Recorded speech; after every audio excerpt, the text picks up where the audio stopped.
Office Wife.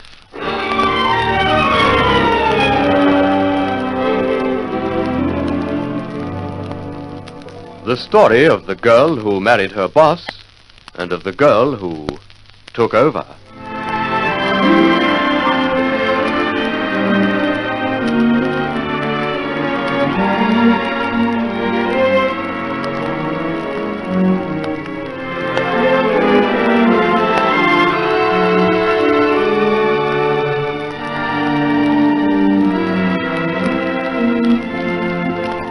Harry Palmer opens the next chapter of Office Wife.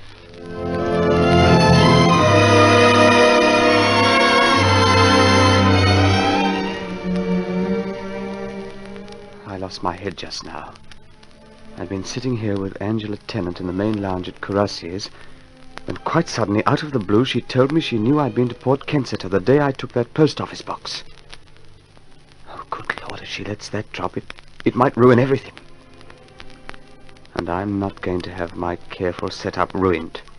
Not by Angela Tennant or anyone else. She's gone now, but I have to work this out.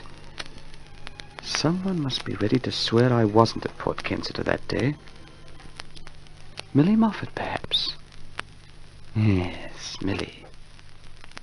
She'd do anything for me. Oh, there you are. I thought I'd find you here. Oh, give me strength. What do you want? I want to talk to you. I've put up with a lot from you, but I've had enough. Do you hear me, Harry Palmer? I've had it. And I'm not going to put up with any more. Millie, I suggest that if you're going to shriek your lungs out, we go somewhere else. Preferably to my car. I'll drive you into the park. All right. But this time, Harry Palmer, we're going to settle one or two things. For good. Will you keep quiet till we get out of here? All right. Let's get going, then. What's actually on your mind, anyway? Marcia Pilgrim. You're not going to marry her, Palmer.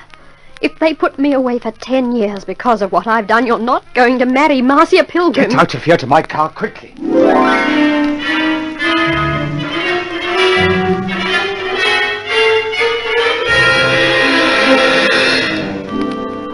Jeff, we're on to something definite at last.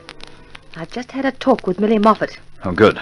What's the score? She actually wasn't aware that Palmer's counting on marrying Marcia. She knows what he's been up to, I'm certain of it. When I left her just now, she was heading for Cuirassier's as hard as she could go. But why Cuirassier's? To get hold of Palmer. The poor kid was absolutely shaking. I don't know what sort of a game Palmer's been playing with her, but I'm positive if we follow her up and tell her all we know, pitch it hot and strong, she'll give him away. Let's not count our chickens, Stella. There's too much at stake. She can't give him away if she doesn't know anything. But just suppose Millie's been in the game all along. I know she thought she was Palmer's girl, sort of thing.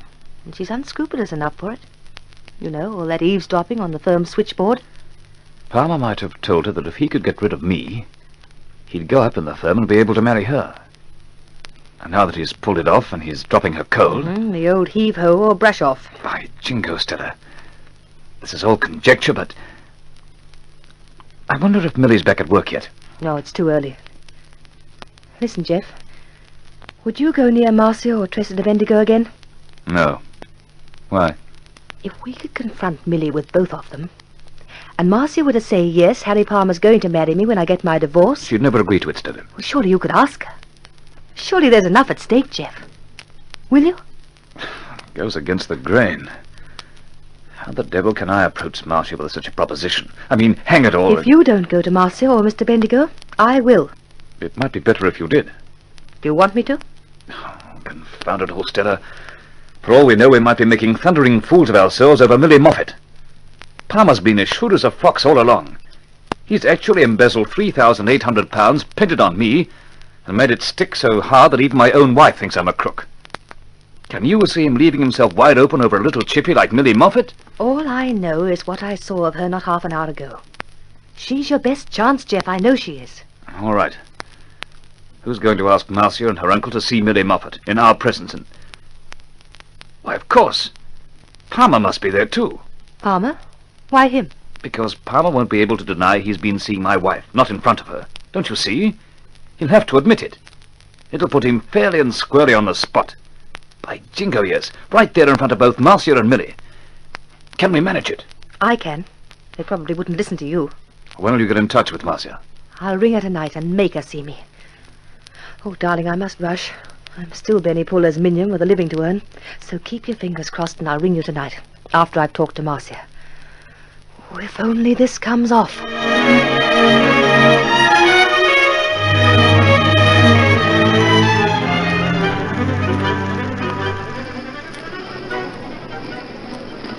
All right, Millie. We can park here for a quarter of an hour. Now, what were you screaming about in Cuirassiers? I've suddenly realized what a silly, senseless fool I've been, Harry Palmer. Someone should have told you long ago, Millie. Don't worry. Someone has now. You've only been using me up, Harry Palmer. That's all you've been doing. Well, I admit you've come in quite handy from time to time. But what's new? What have you suddenly realized that you didn't know before? You've always told me you wanted Jeff Pilgrim out of the way just so you could get on in the firm. That's perfectly true. But you had me believing it was so that you could get married to me. I told you the other night that I'd changed my mind. Not just about marrying you, but marrying anyone. I don't want to get married yet, Millie. Can't you get that into your head? You're a bare-faced liar. And I should have known all along. If all you want to do is call me names, I can think of a couple myself. Before it's too late, tell me the truth. Tell me truly, Harry. Why are you putting Jeff Pilgrim in jail? No, not again. Is it so that his wife will divorce him? So that you can marry her and get the whole firm of Bendigos to yourself one day? Is that why you're doing it? What if I am? And all the time, 2 years and more, you were making love to me with this in the back of your head. Love's like chess, Millie. My kind of love.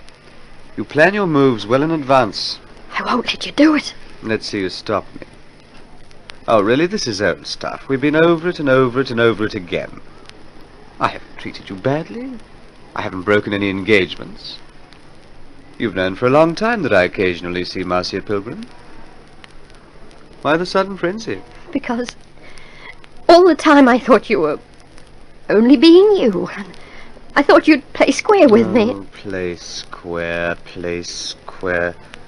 Do I have to sit here and listen to this gabble in perpetuity? Harry, you can't leave me to marry Marcia Pilgrim. Marcia Pilgrim isn't available yet. But she will be.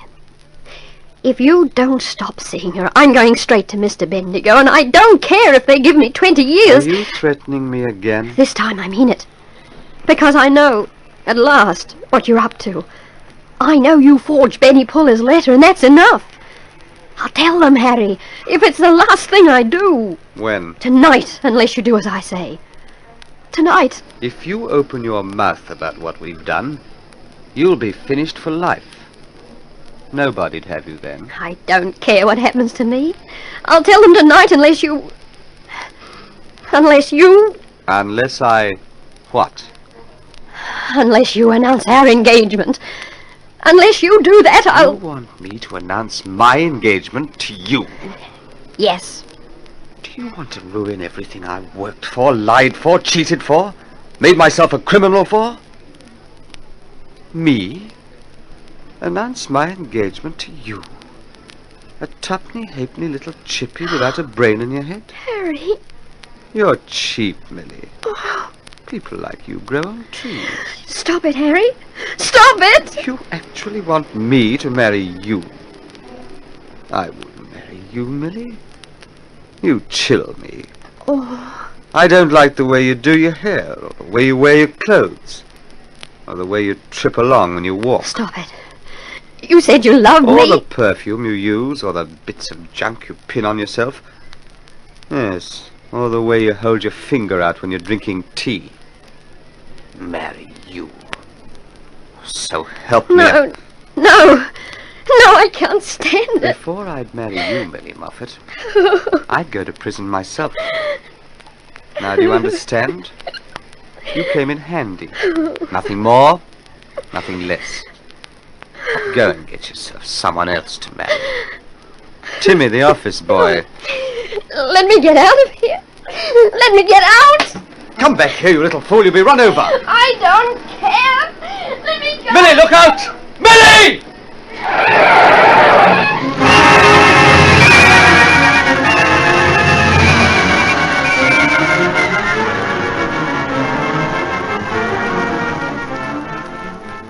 important as you said on the phone, Stella. You'd better come in.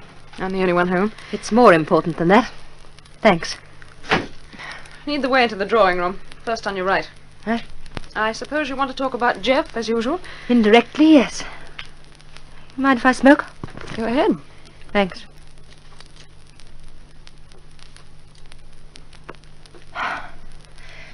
Marcia, I'm not going into a long speech about Jeff not being an embezzler and all the rest of it, because you must be certain that he is already. I am, perfectly. And so is Uncle Tressida and everyone else. I know. Everyone but me. But if by doing just one little thing you could give Jeff a chance to clear himself, would you do it? Do what little thing? Tell me, would you or wouldn't you? Well, of course I would, but he can't possibly clear himself. Now, Stella, let's not beat our heads against the wall. You will do what I ask? If it makes sense. This makes sense, all right. I want you to get Harry Palmer and your uncle here, with Jeff and me. If you don't like us in your house, we can all meet somewhere else. Because I think Millie Moffat has something to tell us when we're all together. Did you say Millie Moffat? Yes. Millie knows what's at the bottom of this business, and I think she'll tell us. Millie Moffat? Well, you know her, the little switchboard girl. You haven't seen the evening papers, have you? No. Why? What have the papers to do with... See for yourself. Millie Moffat was run over in the park this afternoon. She won't be able to tell us anything, because she's dead.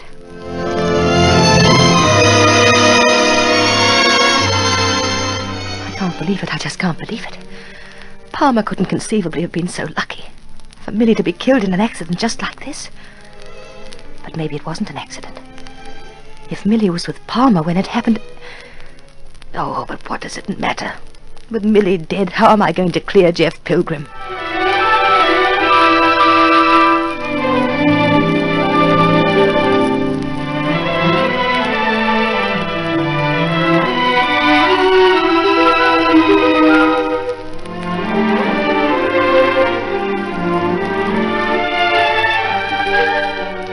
We invite you to listen to further episodes of Office Wife, written by L.J. Hardy, a Donovan Joyce production.